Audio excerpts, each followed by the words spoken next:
Hello and welcome to a special episode of Bonjour Chai. I'm excited to announce that we're moving to a weekly format, which means some episodes will feature just one of the hosts and a special guest. My name is Ilana Zackon, and today our guest is Toronto-based, award-winning actor, director, writer, and producer Aviva Armour-Ostroff. As seen on Murdoch Mysteries, Orphan Black, and Nurses, Aviva was also the founder and artistic director of the Lab Cab Festival, an annual multi-arts festival in Toronto. She has been named one of the top theatre artists and best producer by Now Magazine and is a resident artist at Arc Theatre Company in Toronto. Aviva is here to talk to us today about Loon, the feature film she co-wrote, co-directed, co-produced, and starred in, which will be featured as a centerpiece film at the upcoming 29th Annual Toronto Jewish Film Festival. Set in 1994 Toronto, a Jewish South African freelance journalist's strong desire to return to South Africa to vote for the recently freed Nelson Mandela triggers her bipolar disorder, with her mania exploding into a life-altering climax. The film won the Mickey Moore Award for Best Narrative Feature by a female director and is the first time this award has gone to a Canadian director. But before we dive in, a quick word from our sponsor. Today's episode is brought to you by our sponsor, Atelier Lou Bijouterie in Westmount, Quebec. Atelier Lou specializes in custom design jewelry as well as many lines including Anzi, Deacon and Francis, Dana Bronfman, and many, many more. If you're looking to upgrade that engagement ring or pop the question, come talk to Eric and design the ring of your dreams. Atelier Lou is offering a promo code for all Bonjour Chai listeners using BON18 at checkout for 10% off your order at atelierlou.com. Aviva, thank you so much for joining me. It's such an honor. I just watched the film last night and I thought it was a beautifully poignant, multi-layered film, and I'm really excited to pick your brain about it. That's very kind of you to say. Thank you, and thank you for having me. So first off, I was wondering if you can give us a bit of backstory on the project, what the initial inspiration was. Sure. So I was raised by my father, who was a South African Jew, moved to Canada in the early 70s. I am primarily an actor, and I wanted to play a character that was strong and sexy and scary and powerful. And as I was describing the qualities I wanted to play, I realized I was describing my father. And so I originally had written Loon in my grade 12 playwriting class. And it was basically a direct transcript of my life with my dad at the time. And then it lived on a floppy disk for 20 plus years. And in my 30s, I pulled it out again. And that's when I transformed the main character into a woman with the idea that I could play her. So the short story is that I'm playing my dad, or a character very closely based on my dad. Yeah. That's really interesting. I myself also work in the theater world in many of the same disciplines as you, and I was going to ask you if it had started out in a different format, as it often does in our world. Yeah. Something that I really appreciated was how you incorporated a lot of different mediums within the film itself: photography, puppetry, spoken word, and dance. And I'm curious, I noticed in the credits that Vlad wrote a lot of his own work in the film, the music, some of the spoken word. Where did that come along in the process? Was that something that you'd envisioned before casting him, or was it upon casting him that you came up with this idea of him collaborating? Great question. It was a little bit of both. So I knew that the character of Mike would be a musician. I didn't know if the actor that I cast would be a trumpet player or a piano player. So I was ready to adapt the script to the actor. And Vlad is a musical person and a creator, mostly a singer and a writer. Mm-hmm. I also am very aware that I am not a Black person, and I don't want to assume that I understand what it is to be a Black person. So there was a lot of collaboration with Vlad around the writing and making sure that the character was authentic and felt authentic for him to play. Yeah. So there's a piece at the end of the film where he finally does a performance, a musical performance. And so Vlad and I talked about what that would entail, and he went away and wrote this great piece. So Does that answer your question? Yeah, totally. Yeah, That's great. awesome. I love that, how you incorporated that. I think that's such a great way of including representation into our processes. So switching gears a little bit, the film addresses so many themes: class, race, privilege, the failure of the system, among many others. And I find that it really made me, as an audience member, question my narratives and ask myself, like, what are my biases? And I'm assuming that the way that it's done, and Miriam is such a bold character with really strong perspectives. I'm curious, as a Jewish artist, and I'm as one as well, how do you find that it affects your perspective that you share in the work or the stories that you choose to tell? I don't know, because it's almost the same as asking, how does being a woman affect your storytelling or you as an artist? I've never been anything but a woman, and I've never been anything but a Jew. Fair so enough. I don't know how to compare. Yeah. I think it depends so much on how we present physically. So there's many Jews that are blue-eyed and blonde hair, and they probably have a very different experience of the world than somebody that looks more typically, I'm doing bunny ears, air quotes, more typically Jewish. Yeah. And I am fairly brownish. When people ask me where I'm from, I know what they're really asking is, why are you brown? Right. And when I say my dad was a Jew, they go, oh, as if that explains why I look the way I look.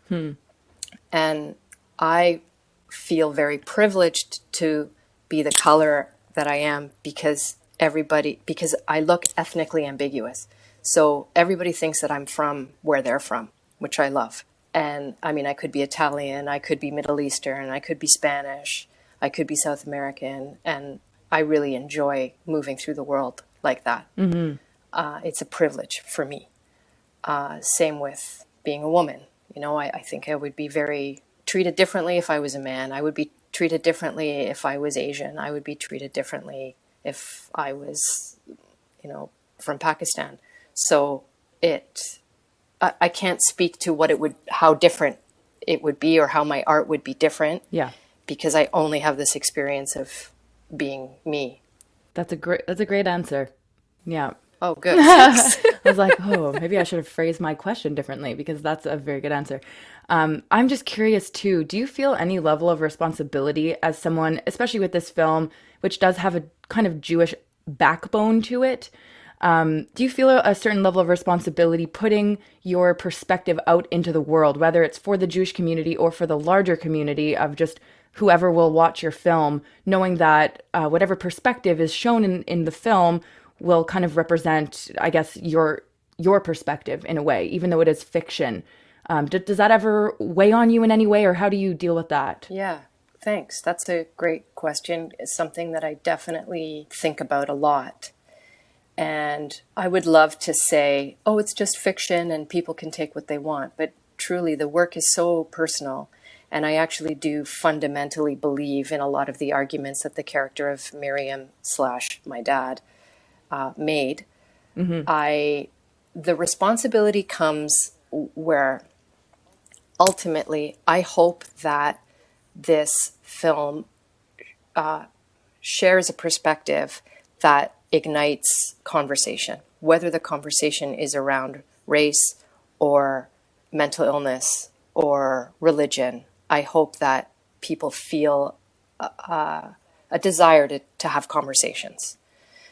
And I think at the very root of where my responsibility lies, it's in telling a truthful story and an empathetic story, and a story that people can relate to little bits. I hope that it provides a little bit of insight or education specifically around mental illness in a way that we destigmatize a lot of it.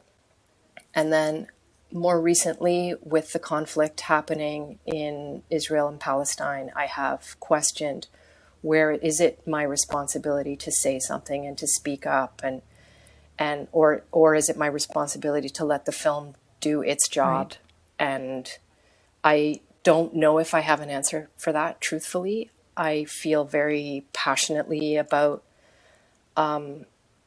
people dying unnecessarily, or wars over land, I think, that are so old. The war, I mean, is and land disputes have been happening since the beginning of time.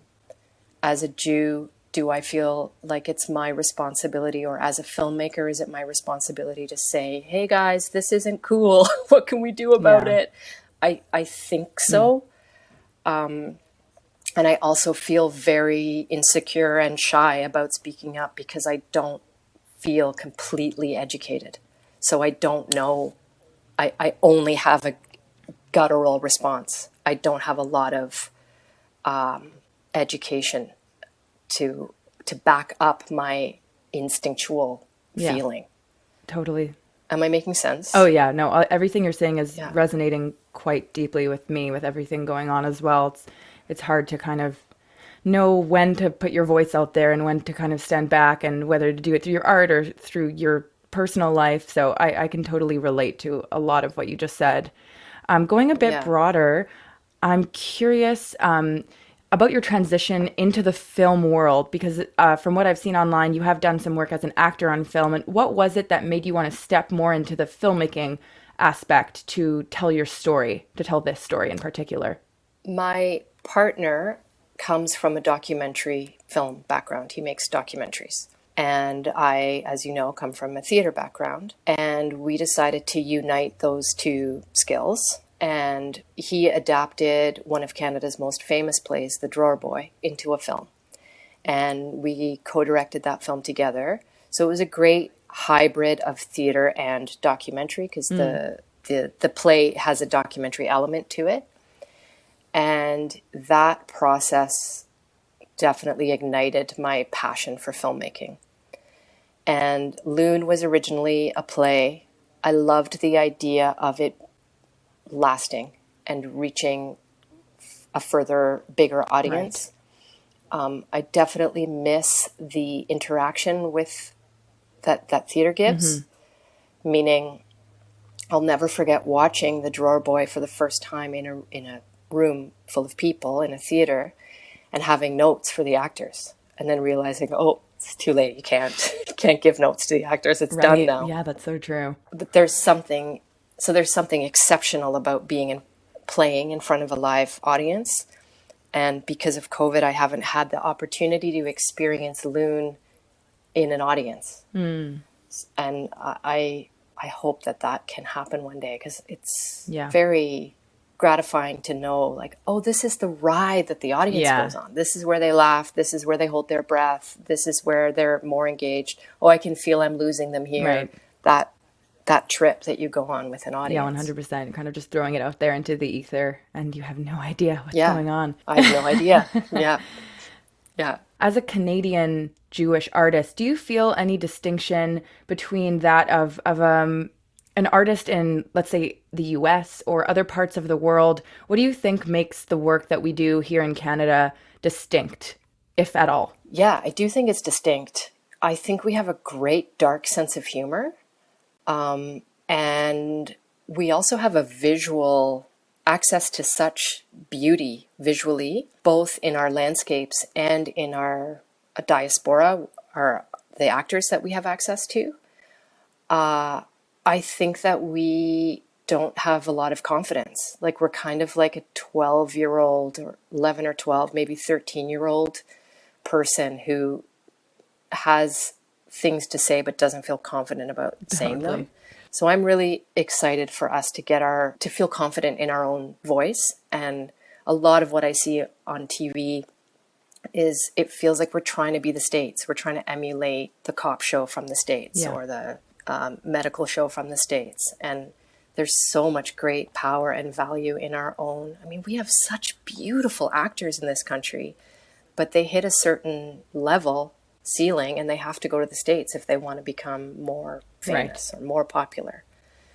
And so in my work, I feel very committed to working with Canadian artists and promoting Canadian artists. And I also feel really loyal to the theater. So I often choose artists and actors that come from a theatrical background. That's awesome.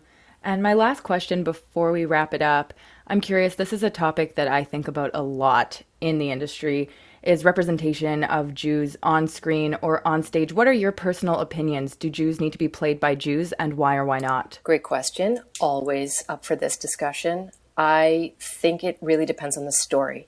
So if the identity of the character is paramount to the storytelling, meaning is this story affected by this person's Judaism, then yes, it should be played by a Jew.